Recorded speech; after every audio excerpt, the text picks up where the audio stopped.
E agora pela manhã, nós, algumas semanas, concluímos a exposição de 1 João, ficamos alguns meses naqueles 5 capítulos, né, bastante mesmo tendo que algumas vezes interromper por algumas programações, como foi o aniversário da igreja, onde estávamos recebendo alguns convidados, época também de festividade de Natal, mas ficamos aí talvez uns 6 ou 7 meses, se fôssemos contar de forma direta, expondo.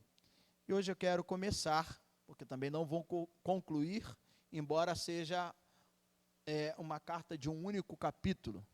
Então, abra a sua Bíblia em 2 João, segunda epístola do apóstolo João.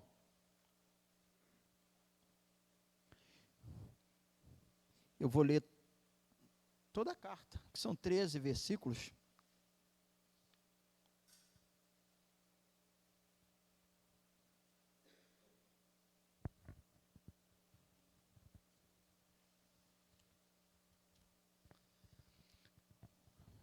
Segunda epístola de João.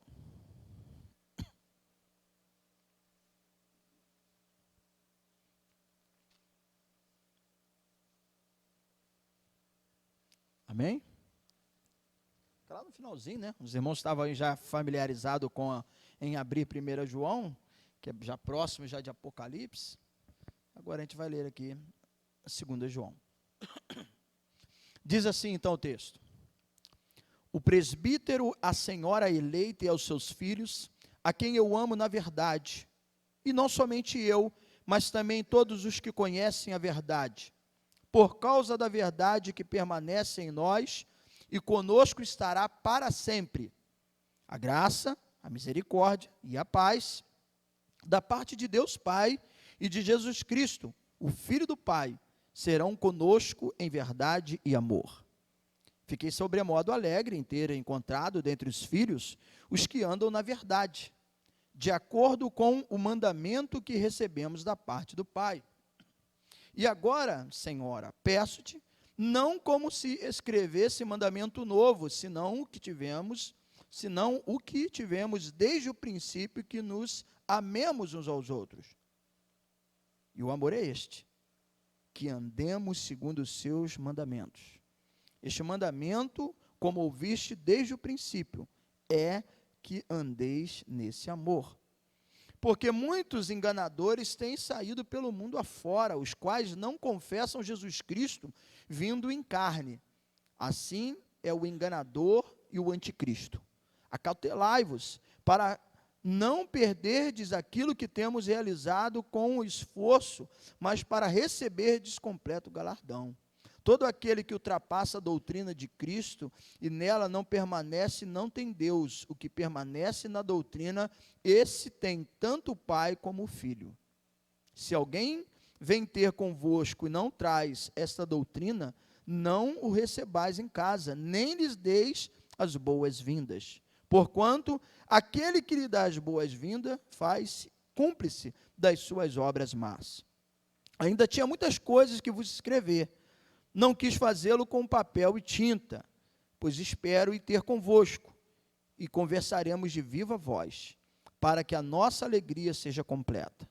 Os filhos da tua irmã eleita te saúdam. Deus e Pai, obrigado pela leitura da tua palavra, Senhor, e aqui estamos para aprender essa manhã de escola dominical. Daqui a alguns instantes vamos participar da sua mesa, e essa palavra também introdutória acerca da segunda epístola de João vai nos levar a esse momento maior, ao ápice do culto, que é a participação da ceia nesse dia. Então trabalha o nosso coração, a nossa mente, leva cativo todo espírito contrário, Senhor Deus, tudo aquilo que às vezes vem para nos dispersar e fazer com que a gente perca o foco, a atenção à tua palavra. Caia por terra todas as artimanhas e armadilhas do nosso inimigo. Senhor, conceda a minha graça para partilhar com os irmãos essa palavra. Assim eu te peço no nome de Jesus, amém e amém. Podeis assentar.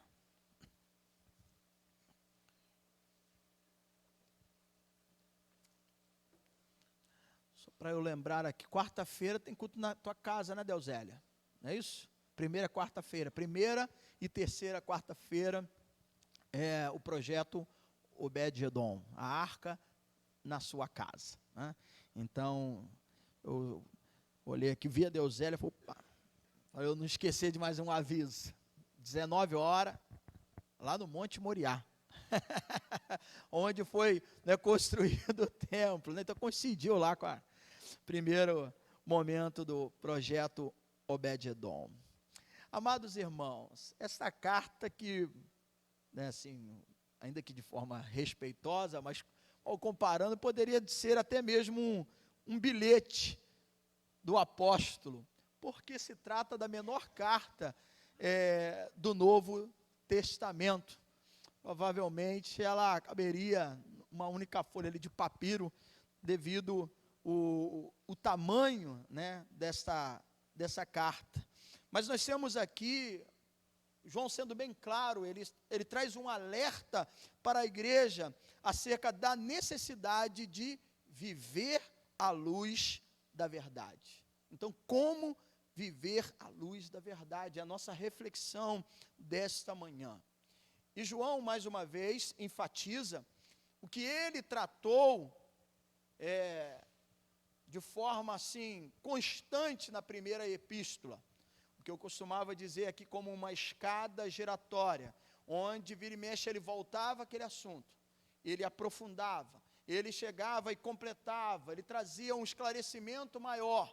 Ou seja, aqui João, ele também menciona e reforça a questão que autentica o verdadeiro crente, que são as 3 provas. Aí eu contigo agora, quais são as 3 provas que nós falamos repetidas vezes na primeira epístola, que vai então autentificar, provas irrefutáveis, para você distinguir o verdadeiro, uma vez que ele está falando aqui sobre verdades, o verdadeiro cristão do falso crente. E aí? Ótimo, só isso, vamos lá. Pode falar. Doutrina, social, moral? Isso, né? São as 3 provas. A prova doutrinária, que fala da fé. João reforçou muito essa questão de crer em Jesus Cristo. É bom lembrar que ele está ali lutando a uma oposição aos falsos mestres. Então essa igreja precisa ter convicção, certeza que Jesus é o Cristo e que nele tem a vida eterna. Então a prova doutrinária. Mas ele fala também da prova social, que tem a ver com o quê? Com o amor ao próximo. Deus é amor, nele permanece o amor. Se eu disser que amo a Deus e não amar o meu irmão, eu sou mentiroso. Então, ele vai reforçar isso aqui no versículo de número 5, e a prova moral, que diz respeito à obediência, à santidade, quando então ele trata disso aqui na parte B do versículo de número 9. Então ele não deixa de reforçar o que ele anteriormente havia falado na primeira carta. Mas antes da gente começar a falar hoje um pouco, vai ser mais introdutória, eu quero ficar mais nesses 3 primeiros versículos da saudação, mas antes de falar do assunto, né, propriamente dito, só para pontuar aqui 2 questões. Primeiro, acerca do remetente da carta. Na primeira epístola, nós vimos que João não se preocupou muito em dizer quem ele era, para quem ele estava escrevendo. Ele começou logo a falar de Jesus, porque no princípio ele começa a falar, depois ele fala que Deus é luz, e vai discorrendo o assunto. E aqui, mais uma vez, ele não emprega o nome pessoal, mas o seu título, o presbítero, que vai além, não é apenas uma questão da sua idade, porque presbítero também, né, fala do ancião, já de uma pessoa experiente, mas ele vai além dessa questão da idade, para falar da sua posição, do seu ofício, que diz respeito à autoridade que ele tinha espiritual sobre as congregações, as igrejas ali da região da Ásia Menor. João, provavelmente nessa ocasião, era o único dos 12 que ainda permanecia vivo, e já era conhecido. então ele faz aquilo que ele é, o presbítero, o pastor. Ele é o pastor, ele é aquele que então tem a necessidade de ensinar, de orientar a essa igreja, e assim ele se apresenta como então o remetente, o presbítero. A segunda questão, agora que fala do destinatário, e aí tem algo interessante, porque há várias opiniões acerca do que ele fala assim, a senhora eleita e aos seus filhos. Há quem diga que ele está escrevendo a uma mulher cristã que tem vários filhos. Há quem defenda até mesmo que essa mulher se chame electa, porque o nome eleita, eles assim entendiam como um nome próprio de uma pessoa. Isso são algumas opiniões. Há uma divergência, há várias opiniões acerca dessa questão do destinatário dessa carta. Há também aqueles que dizem que ele escreveu para Maria, uma vez que Jesus, orientou quando estava sendo crucificado, dizendo, filho, eis aí a tua mãe, eis aí o seu filho. E quando Jesus fala isso, ele está falando exatamente com João. Então, por causa dessa afeição, desse cuidado, dessa responsabilidade que ele tinha, tem gente que defende essa questão. Mas há um outro ponto que diz que João estaria escrevendo para uma igreja local, uma vez que ele usa várias vezes o plural nessa carta. Temos aqui o exemplo do versículo de número 10, o versículo de número 12, ele está utilizando o plural.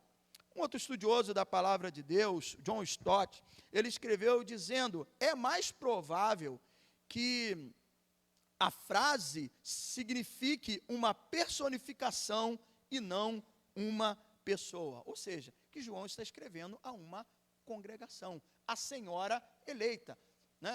A igreja também, ela não está no feminino, dizendo que é a igreja, a noiva do Senhor. E eu me apego, ou essa é a questão ou o ponto que mais me convence, que João está escrevendo a uma congregação, a uma igreja, e ali aqueles que estão presentes, que congregam, que são os crentes, os filhos dessa igreja do Senhor, que estão ali presentes, congregando naquele lugar. Mas, como eu disse, não há uma definição, várias são as opiniões, e de estudiosos que divergem, homens assim que conhecedores da palavra de Deus, divergem bastante. Eu me contemplo, me encaixa melhor nessa questão que ele está escrevendo a uma congregação, a uma igreja, e aos irmãos daquela congregação. Mas falando aqui desse primeiro momento, desses 3 primeiros versículos, porque essa carta aqui nós podemos dividi-la em 3 pontos básicos. Os 3 primeiros versículos, João vai falar sobre conhecer a verdade. Segundo, andar na verdade, do versículo 4 ao versículo 6. E em terceiro, permanecer na verdade. Do verso 7 ao versículo 11, os versos 12 e 13 já é uma palavra final, mas os assuntos presentes, conhecer a verdade, andar na verdade e permanecer na verdade, são orientações à igreja para não sucumbir diante do cerco dos falsos mestres. Lembrando que João está ali fazendo de tudo para que a igreja esteja atenta aos falsos mestres. Provavelmente seja esse também um dos motivos pelo qual ele não usou o nome, ou não falou para qual igreja, como Paulo dizia, a igreja em Roma, a igreja em Éfeso, a igreja em Colosso, a igreja em Filipenses. As cartas paulinas são mais direcionadas. Ele estava ali vivendo uma situação que era preciso ter cautela, era preciso estar ciente, havia uma oposição ferrenha. Então, pode ser um dos motivos pelos quais ele não mencionou o seu nome, embora, como eu disse, já era um homem conhecido, um ancião, aquele adolescente. Na época, quando Jesus chamou, era o mais novo, diz os historiadores, provavelmente o mais novo entre os discípulos, agora já era um homem experiente, conhecido, e sendo o único vivo dos 12 presentes, já era mais conhecido, mas várias são as questões no contexto que poderiam contribuir acerca, né, da estratégia que ele utilizou ao mencionar a carta nessa questão do remetente e do destinatário. Mas os assuntos são esses. E hoje, pela manhã, devido até o tempo, daqui a pouco nós vamos participar da ceia, eu quero me apegar a esse primeiro ponto básico, conhecer a verdade. A igreja, ela deve conhecer a verdade. Veja como ele enfatiza essa palavra. Só nesses 3 primeiros versículos, no momento da saudação, por 4 vezes, João utiliza a palavra verdade. Então, a ênfase se deve exatamente aos bombardeios dos falsos mestres. E ali, então, ele queria fazer de tudo para que a igreja estivesse protegida. Falsos mestres, muitos deles, digam-se de passagem, que saíram da própria igreja. Quando nós estudamos na primeira carta, no capítulo 2, o versículo de número 19, diz então acerca dos falsos que saíram da própria igreja. Então, eles abandonaram a sã doutrina, eles se tornaram agente do anticristo, falamos também sobre isso na primeira epístola, e eles percorriam as igrejas. É lógico que a igreja naquela época não era como a gente tem aqui, o conforto de ter uma poltrona, de ter um espaço conhecido, onde a gente pode botar um nome, né? Nome naquela época não podia nem botar nome, né? Era a igreja de Cristo, era tão bom assim, né? Hoje a gente tem um monte de denominações, mas no céu vai voltar a ser a igreja de Cristo, aí vai parar com esse negócio da minha igreja, a minha isso, a minha aquilo, o meu ministério, né? Porque a nossa obra é maior, e vai acabar tudo isso, né? Então, tinha a questão da perseguição, eles viviam um momento difícil, e não tinha templo ainda, as sinagogas eram dos judeus, e as igrejas se reuniam em casas, na casa das famílias, tanto que mais à frente, não hoje, nós vamos ver uma advertência dele lá a partir do versículo de número 7, falando dos enganadores, e ele adverte dizendo, olha, não receba na sua casa essa gente, não receba. Eu sei que tinha toda uma questão da hospitalidade, que era algo comum, né, das igrejas, das pessoas. Quando um irmão, viviam muitos dispersos, muitos, né, perseguidos, não conseguiam estabelecer uma moradia num único lugar. Por isso chamado de peregrinos. E eles tinham que partir de um lado para o outro. Então, aqueles que se identificavam como cristão, o irmão que tinha um quarto à marra na casa dele, então, não, querido, vou botar aqui um colchão aqui na sala, você pode deitar e ficar aqui conosco. Então, tinha essa questão da hospitalidade. Porém, João, mais à frente, vai fazer uma advertência para que não recebesse esses daqui, não é para a questão da hospitalidade, é porque eles estavam aproveitando da situação para disseminar o falso ensinamento. Principalmente porque eles não acreditavam na divindade de Jesus, os gnósticos. Cerinto de Éfeso era um dos ferrenhos opositores nos dias de João, que propagava de todas as formas uma falsa doutrina. João vai dizer, olha, não receba na tua casa, porque ainda que você tente ser mais bonzinho do que Deus, como quem diz, não, tudo bem, fica aqui, toma um café com a gente, quer falar, bate um papo. João vai dizer ali, nós lemos isso, eu vou tratar isso num outro momento. Vocês vão estar sendo cúmplices desse falso ensinamento.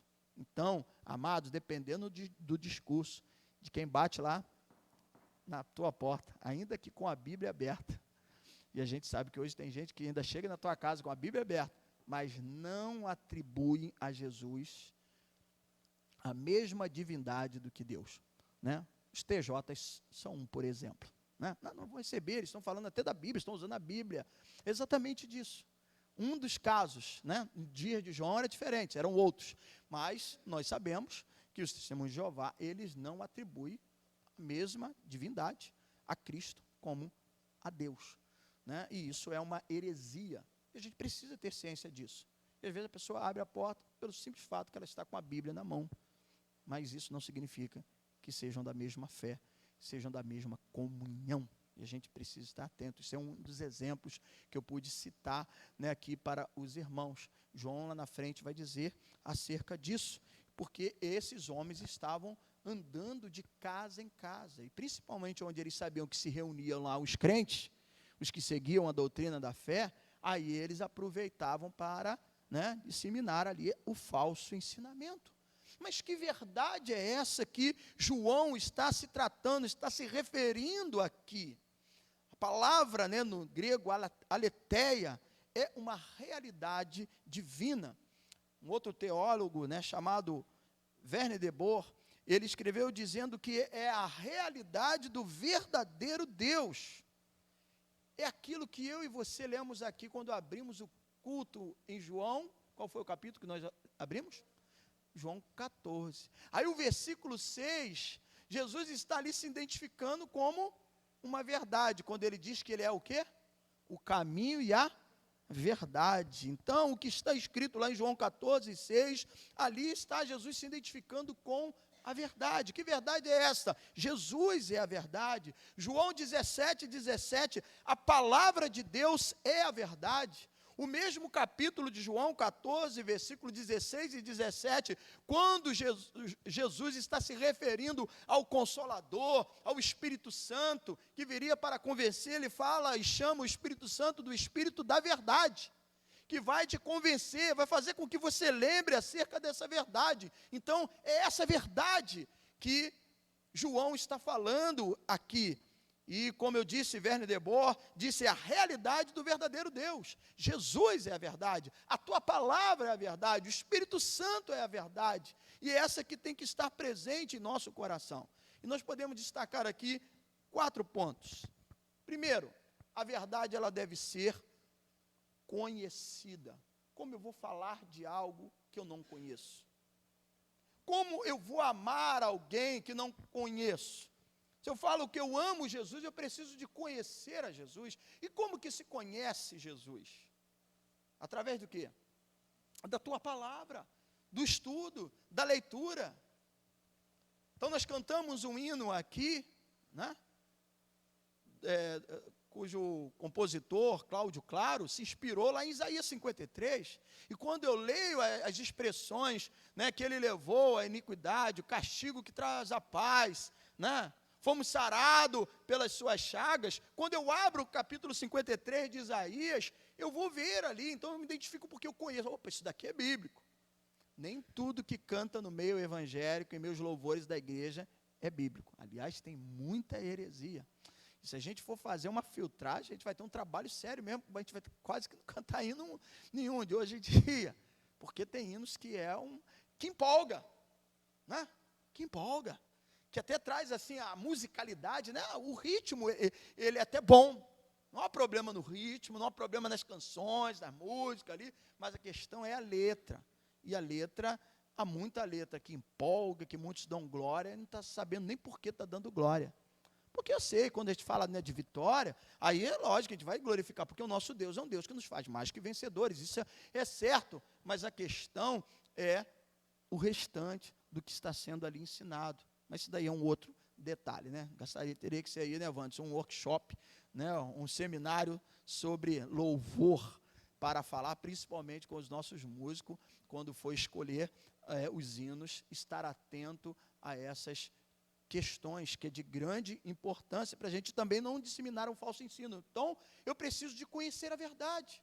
Eu preciso de conhecer, e para eu conhecer, eu tenho que estudar a palavra de Deus, eu tenho que valorizar, né, essa questão de ver, né, e de me dedicar tempo. Bem-aventurado aquele que medita na sua lei dia e de noite, como diz lá o Salmo de número 1, falando acerca disso. Jesus falou aqui, quem são os que me amam? Nós lemos João 14 hoje, são aqueles que ouvem e obedecem os meus mandamentos. Então está falando o quê? Da palavra. Então, para eu amar, para eu conhecer, eu preciso conhecer.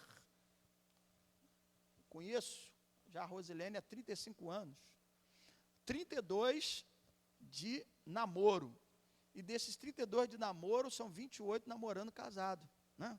Então, posso dizer que conheço, ela me conhece, né? Sabe das minhas falhas, né? Também sei das suas virtudes, a gente se conhece. Então, isso é fruto do quê? De um relacionamento. Então, precisa a gente se relacionar, buscar a presença de Deus, conhecer acerca de Jesus, é através da palavra do Senhor. E assim, então, eu vou conhecer também o verdadeiro amor. Se você fizer só assim com a página assim da sua Bíblia, a primeira epístola, capítulo 4, versículo de 19, vai dizer como nós devemos amar. Isso nós vimos na epístola anterior. 1 João 4, 19, diz assim: nós amamos porque ele nos amou primeiro. Então, primeiro eu preciso conhecer a verdade. A verdade vem antes do amor, porque senão a gente vai esbarrar naquilo que o mundo fala aí afora, e até tem uma música secular, todas as formas de amor, né? E esse é muito perigoso, né? O balanço lá da música, legal, o cantor da música popular lá, né? O Lu Santos, tal, pessoal, mas que todas as formas de amor é essa? Ela é baseada na verdade? Ela é fundamentada na verdade? O que a verdade fala? Então, precisamos amar como Cristo nos amou. Ele é a verdade. Eu sou o caminho, eu sou a verdade. E é essa verdade que nós precisamos, a verdade excede, ela vem primeiro. Então, baseado, fundamentado nessa verdade, é que nós amamos. É pelo conhecimento da verdade que amamos de verdade. E João está falando isso para os irmãos, né? É dessa forma que ele ama a todos, né? Porque eles conhecem a verdade. A quem eu amo, verso 1 ainda, a quem eu amo na verdade. Vê se é isso que está na tua Bíblia, né? A quem eu amo na verdade. E não somente eu, mas também todos os que conhecem a verdade. Ele vai enfatizando, amo na verdade. Então, a verdade deve ser conhecida. Segundo, a verdade deve estar arraigada em nós. O versículo 2, nossa segunda carta aí, por causa da verdade que permanece em nós e conosco estará para sempre. Então, primeiro, segundo lugar, ela tem que estar arraigada em nós. Na primeira carta, como eu já citei aqui, o capítulo 2, versículo 19, alguns não permaneceram, saíram, viveram apenas alguns momentos na igreja, mas depois saíram fora. E muitos desses são os falsos mestres que se levantaram dentro da igreja.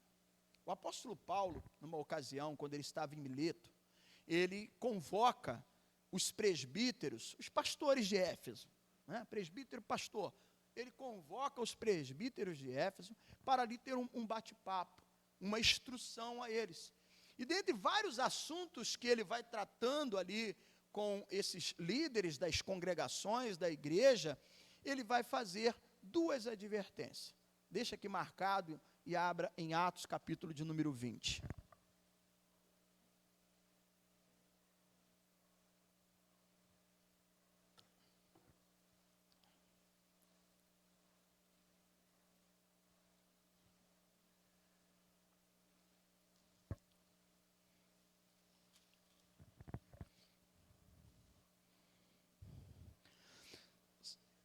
Atos, capítulo de número 20, você vê até o título, né, que a Sociedade Bíblica coloca acima do versículo 17, ele diz: em Mileto fala aos presbíteros da igreja em Éfeso. Então ele fez uma convocação, ele chamou, e falando acerca, né, da importância da verdade estar arraigada em nós, porque quando essa verdade não está arraigada, presente na nossa vida, nós podemos ser levados por qualquer vento de doutrina.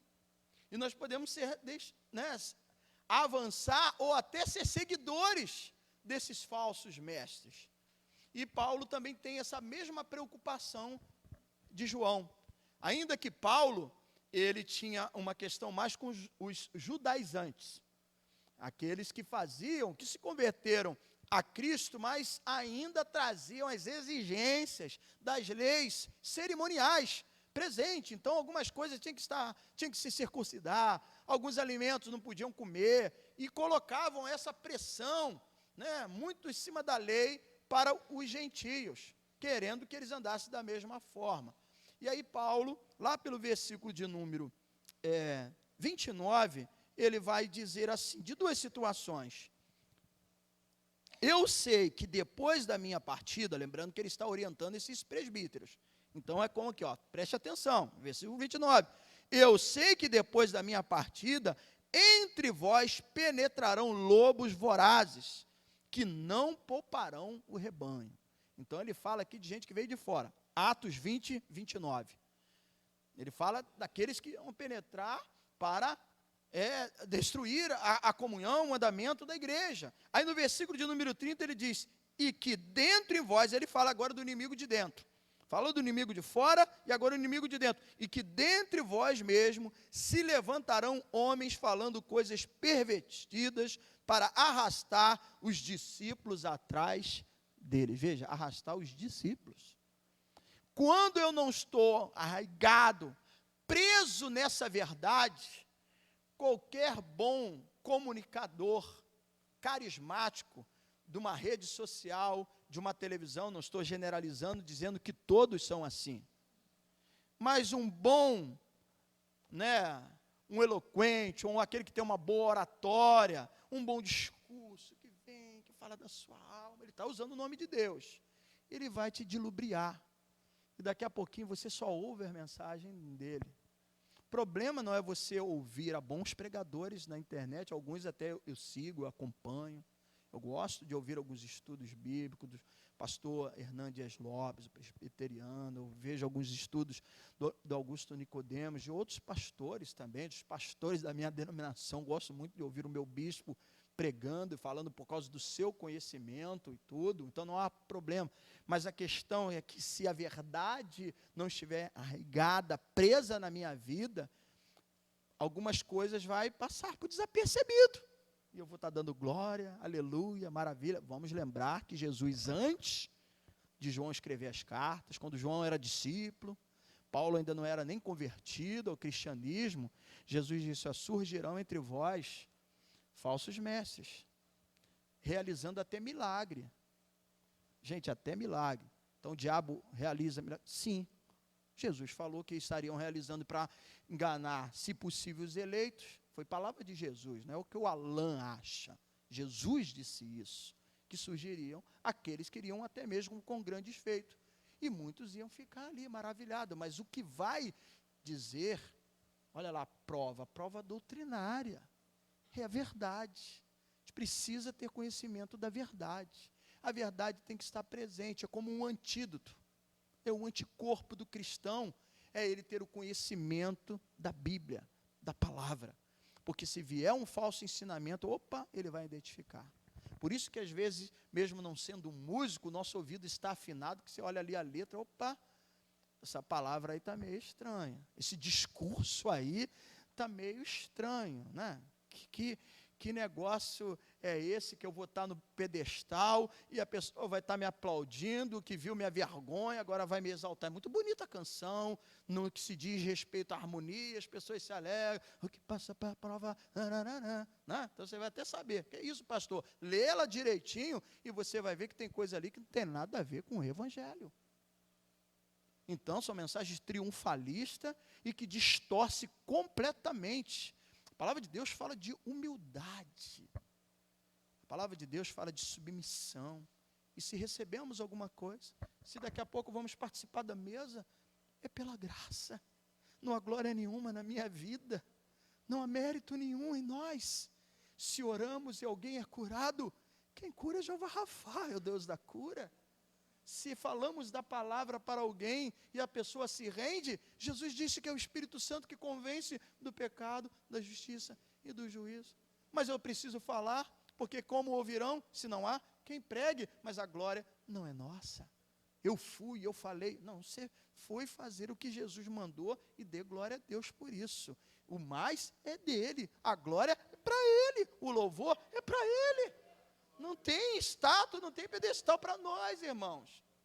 Então, essa verdade tem que estar enraigada. E Paulo está dizendo, olha, tem aqueles lobos vorazes que virão, mas também tem aqueles que surgem de dentro da igreja.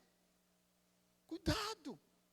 Se eu não tiver zelo e interesse de conhecer, eu vou ser facilmente levado. E Paulo falou, levarão muitos discípulos com eles. Uma advertência. Então, essa segunda verdade, né, deve estar presente aqui, que ela tem que estar em nós. E ainda nesse verso, a verdade deve permanecer.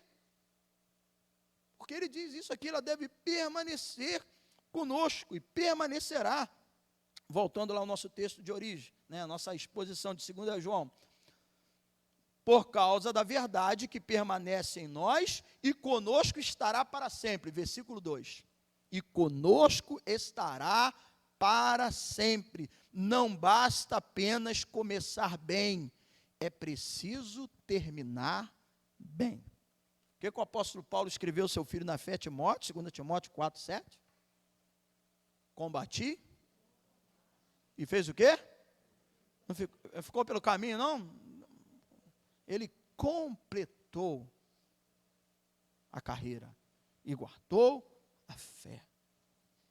Lá no capítulo 20, quando ele está instruindo aos presbíteros, dando a eles, né, a direção, os cuidados acerca de toda essa questão dos opositores, ele também vai dizer para ele: em nada considero a vida preciosa para mim. Olha só, gente, estou falando do apóstolo Paulo.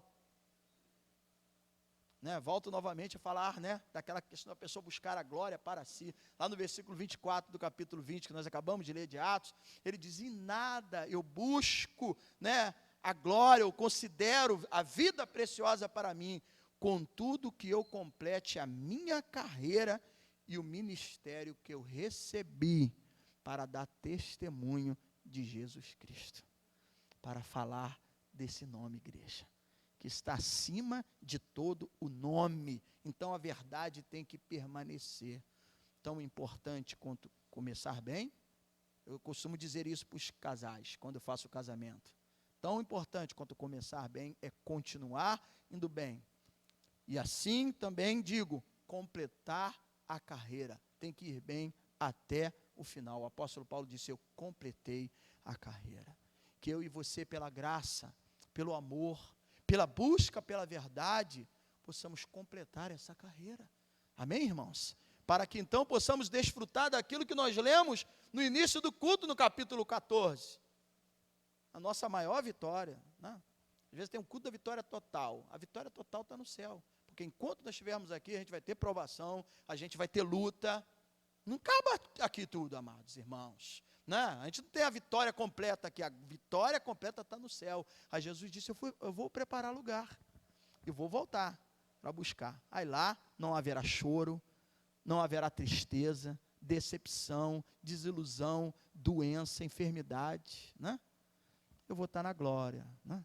Vou estar na glória. E esse deve ser o alvo, a busca de nós da igreja. Por isso eu e você estamos aqui, para servir a Deus, expressar a nossa gratidão, permanecer em ligação com Cristo, João 15, a videira verdadeira, mas com um alvo maior, chegar no céu, é completar a carreira, né? E que todos possamos nos encontrar lá no céu. Dizer: ô irmão, completou a carreira, hein? Pô, graças a Deus, porque eu sei que sou pecador, mas esse amor, que Deus bom é esse, que não desistiu de mim, hein? Maravilha, por isso estamos aqui. A gente vai conversar isso lá, irmão. A gente vai conversar isso lá, vai ser bom. Lembra daquele dia, a gente estava na escola dominical, falando sobre isso, falando sobre Paulo. Ó, Paulo aí. Paulo, nós completamos a carreira também, Paulo. Estou contigo aqui agora, viu? O mesmo Jesus que te salvou, que te derrubou lá no caminho, na estrada de Damasco, também mostrou para a gente que a gente é pó, né? E nos ergueu, nos lavou com sangue, Paulo. Estamos aqui junto com você, rapaz. Aí, a gente junto com Jesus aqui no céu. A gente vai dar, né, continuidade, papo santo, papo reto santo, né? E sem qualquer problema, porque a gente sabe que é pela misericórdia de Deus que nós vamos chegar lá, mas temos que permanecer na verdade. Permanecer. Ele diz isso, né? A verdade estará convosco para sempre. Então ele dá ênfase a isso, para sempre. E o quarto ponto, a verdade deve ser vista em nós. Como que se conhece os eleitos? Como que conhece os salvos? Como que se conhece que a árvore é boa? Que é boa? Pelos frutos, não são pelos frutos que se conhecem a árvore. Aí no versículo 3 ele vai dizer assim: a graça, a misericórdia, a paz, da parte de Deus Pai e de Jesus Cristo, o Filho do Pai, serão conosco, em verdade, em amor. Interessante aqui, que semelhante às cartas paulinas, principalmente para Timóteo, onde Paulo, ele fala sobre graça e paz, João aqui também utiliza, né? Graça, paz, só que ele acrescenta a palavra misericórdia. A diferença aqui não é a questão de uma oração ou de um voto, mas uma confiante afirmação. João está aqui dizendo que serão conosco em verdade, em amor. E aí ele então destaca, ele acrescenta a palavra misericórdia. Graça e misericórdia são raiz. A paz é o fruto, é o resultado. Uma vez que experimentamos a graça, Deus tem misericórdia de nós, a gente tem o quê?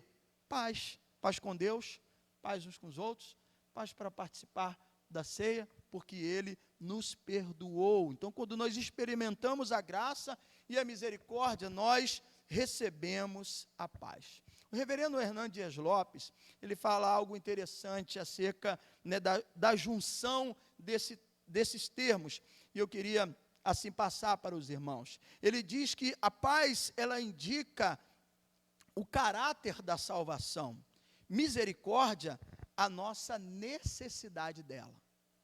Vamos lá, juntando os termos.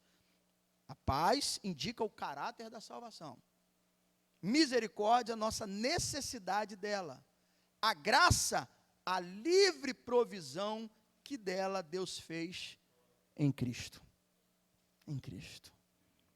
Simon Kistemaker, ele diz que a graça remove a culpa. A misericórdia remove a miséria. A paz expressa continuidade da graça e misericórdia. Eu quero então concluir para a gente participar da ceia. Não merecemos a salvação, Deus nos dá. Isto é o quê? Isso é graça. Merecemos o castigo, e Deus não aplica a nós, uma vez que aplicou em seu Filho Jesus Cristo. Isso é misericórdia. E Ele teve misericórdia de nós, irmãos. E é por essa misericórdia que nós podemos participar da mesa. É por essa misericórdia que eu e você estamos aqui essa manhã. Porque o castigo que nos traz a paz, Jesus estava sobre ele.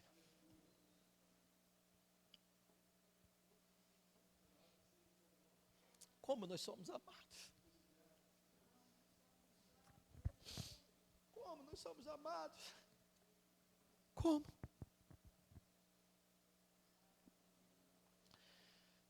Jesus.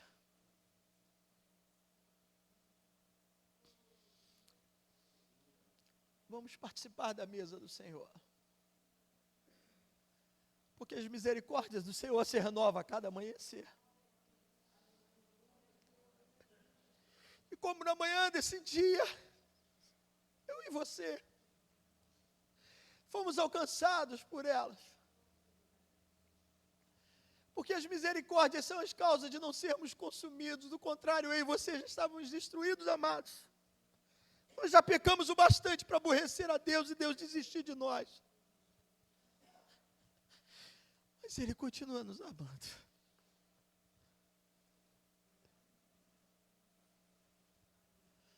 Feche seus olhos, curva sua cabeça, pense sobre isso. Pense sobre isso essa manhã. Tenha esse momento com Deus. Olha a preciosidade da palavra que temos recebido essa manhã.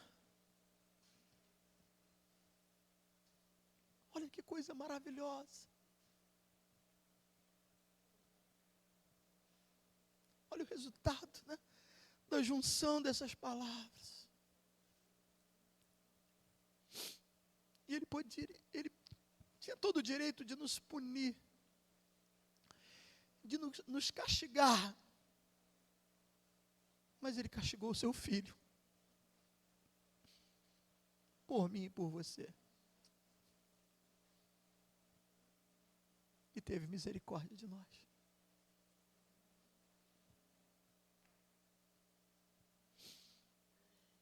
Oh, Jesus.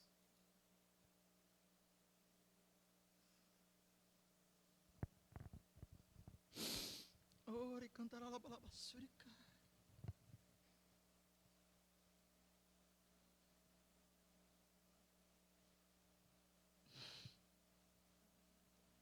Oh, Jesus. Oh, Jesus, perdoa os nossos pecados.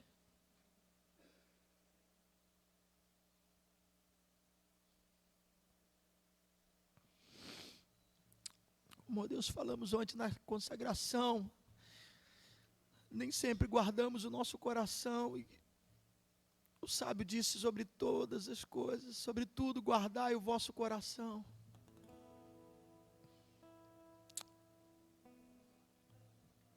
Às vezes, ó Deus, palavras, atitudes, ou às vezes por ser tão omisso, entristecemos a Ti. Não fazemos a sua vontade. Mas aqui estamos, Jesus. Oh, Jesus, aqui estamos.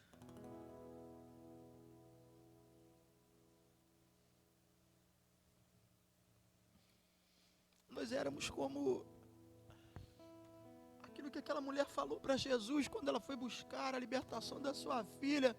Jesus disse: olha, os pães são para os filhos, e não para os cachorrinhos. Mas aquela mulher com uma fé tremenda, ela disse: mas os cachorrinhos comem das migalhas que caem da mesa. Aí Jesus disse: olha, nem Israel teve uma fé como a dessa mulher. Nós éramos como cães arrastados e deixados de lado. Mas hoje nós somos filhos. Nós podemos sentar à mesa e participar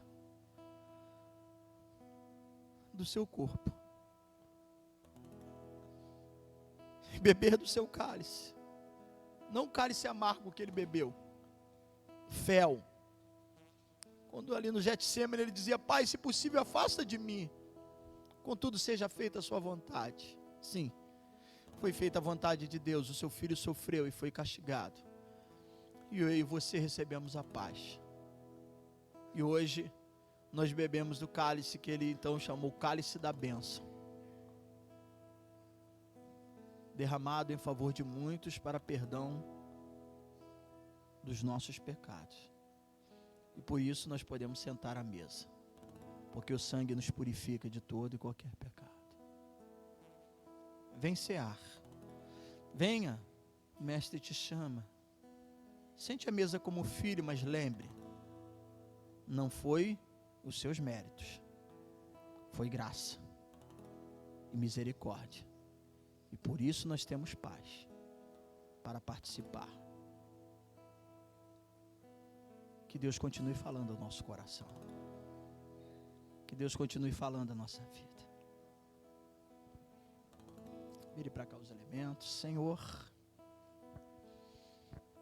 com essa reverência, com esse temor, eu diria, Deus, até com o coração bem apertado, mas ao mesmo tempo com um alívio, porque a tua palavra, ela é libertadora. Isso é conhecer a verdade libertar. Os mistérios de Deus que foram revelados, não é mais mistério, já foi revelado esse amor. Que amor é esse? E por isso participamos da tua mesa aqui, então representado o corpo e o sangue pelo pão e o fruto da vide, o presente no cálice, que eu peço que o Senhor abençoe para a participação da tua igreja, do teu povo, daqueles que estão em comunhão contigo, sendo alimentados, fortalecidos, em nome do Pai, do Filho e do Espírito Santo. Amém e amém. Podeis receber. Na noite que foi traído, Jesus, ele tomou o pão. Segura o pão. Ele deu graças. Ele abençoou. Ele deu os discípulos, dizendo: olha, esse é o meu corpo partido por vós. A princípio ali os discípulos talvez não tinham a noção, a dimensão do que Jesus estava falando, porque ele ainda não tinha passado pela cruz. Como que é isso?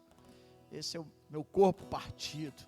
Mas poucas horas depois eles teriam a oportunidade, né, de ver o que Jesus estava dizendo.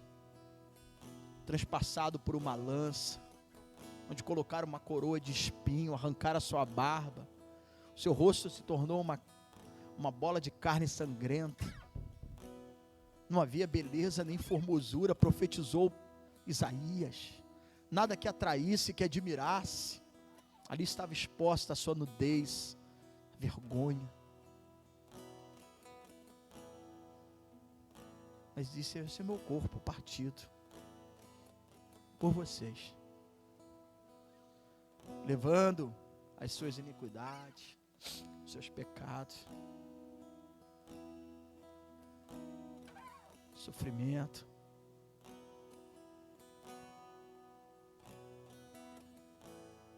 É isso mesmo. Essa é a palavra obrigado. É gratidão. É o que nos resta essa manhã. Dizer obrigado, Jesus.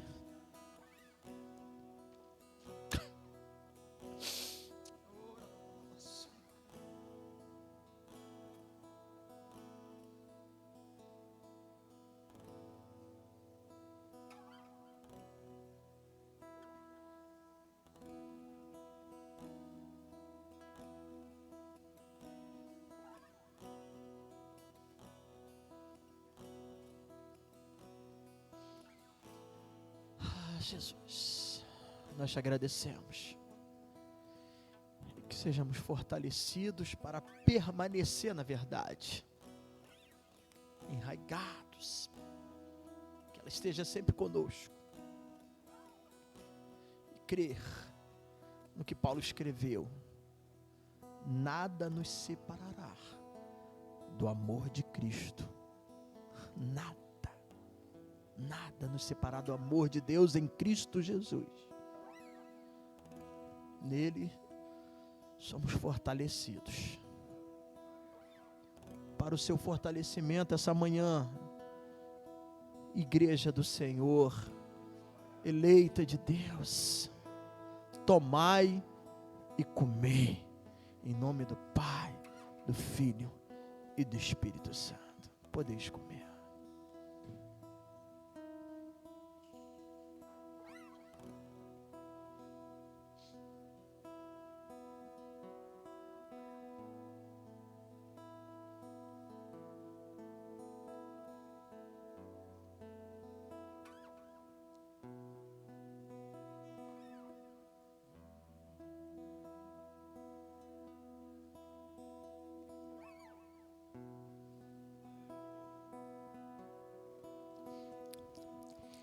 Expresse a sua gratidão a Deus.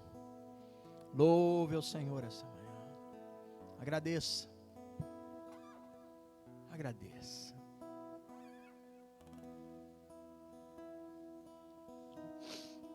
A seguir, Jesus tomou o cálice,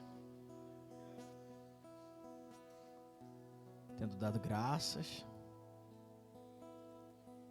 abençoou e disse aos discípulos: olha, esse é meu sangue derramado para a remissão dos seus pecados. Nós somos pecadores, irmãos. Nós entristecemos o coração de Deus. Nós falhamos. Havia um escrito de dívida. Estávamos em débito. Mas a palavra diz que Ele cancelou o escrito de dívida que era contra nós. Sabe o que é isso? Olha, você não está devendo mais nada não. Mas como assim? Como assim? Eu não tenho... Quem pagou por mim? Como que foi isso? Seu sangue derramou para perdão dos nossos pecados. E Ele nos comprou para Deus.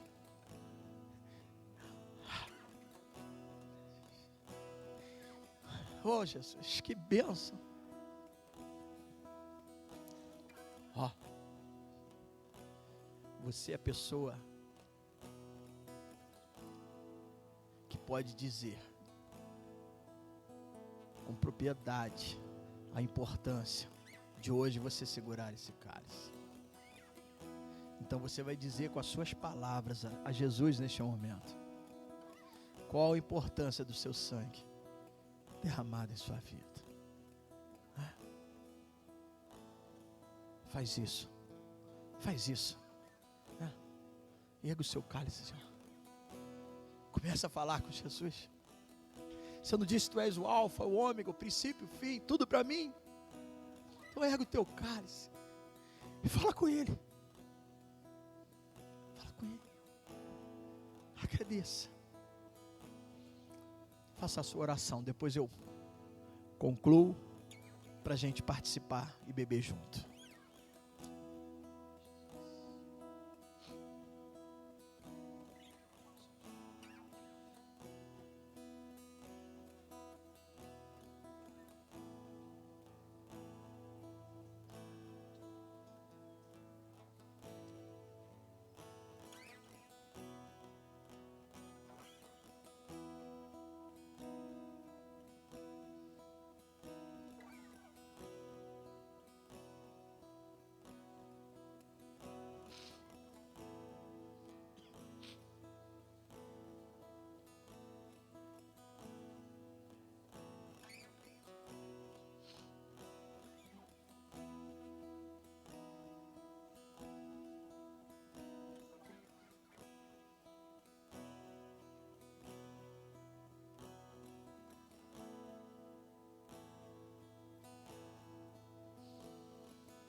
Oh glória, louvado seja o teu nome, Jesus. Bendita a tua presença. Jesus então abençoou. Diante da oração no particular de cada um, Senhor Deus, eu peço que seja abençoado o cálice em nome do Pai, do Filho e do Espírito Santo. Amém. E amém. Disse o Senhor aos seus discípulos: tomai e beber. Eu digo, igreja, bebamos em o nome do Senhor.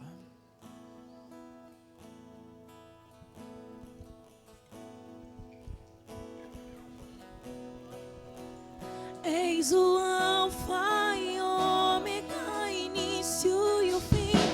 Eis o ar, eu respiro, tudo pra mim. Tu és Jesus, tu és Jesus. Eis o alfa e o ômega, início e o fim. Eis o ar, eu respiro, tudo pra mim. Tu és Jesus, tu és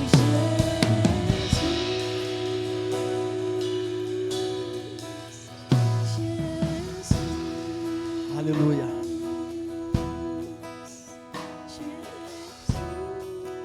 Glorifique o nome do Senhor. Agradeça a Ele. Bendiga o seu santo nome. Minha alma bendiz ao Senhor. Minha alma bendiz o teu santo nome. Obrigado, Jesus. Obrigado, obrigado. Santo, santo. Glorificado seja o teu nome. A tua presença nos alegra. A tua presença traz paz ao nosso coração. Glória a Deus. Glória a Deus. Glória a Deus. Quantos estão em paz aqui essa manhã? Quantos têm recebido? Amém. Viu, irmã Georgina? A visão que Deus te deu em meu louvor que a irmã partilhou comigo aqui, né? Esse coro de quem tem paz. Como nós vimos, a minha paz vos dou. Não dou como o mundo dá.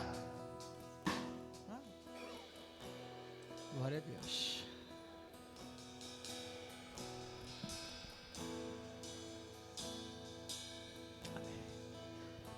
Nós já estamos terminando. Orar para o aniversário do neto da irmã Carmen. Orar pela irmã Sheila, que perdeu o sobrinho, né? Faleceu com um acidente, né? Então possamos estar, os irmãos também assim lembrando, mandando a mensagem. Lembrar da irmã Lourdinha, né? Irmã idosa, Lourdes está, né, tendo que ficar de repouso. Alguns irmãos estão doentes, irmão Dil, né? Vamos estar intercedendo, né? Colocando diante de Deus. Oremos, estenda suas mãos. Deus e Pai, estamos aqui felizes, em paz, Deus.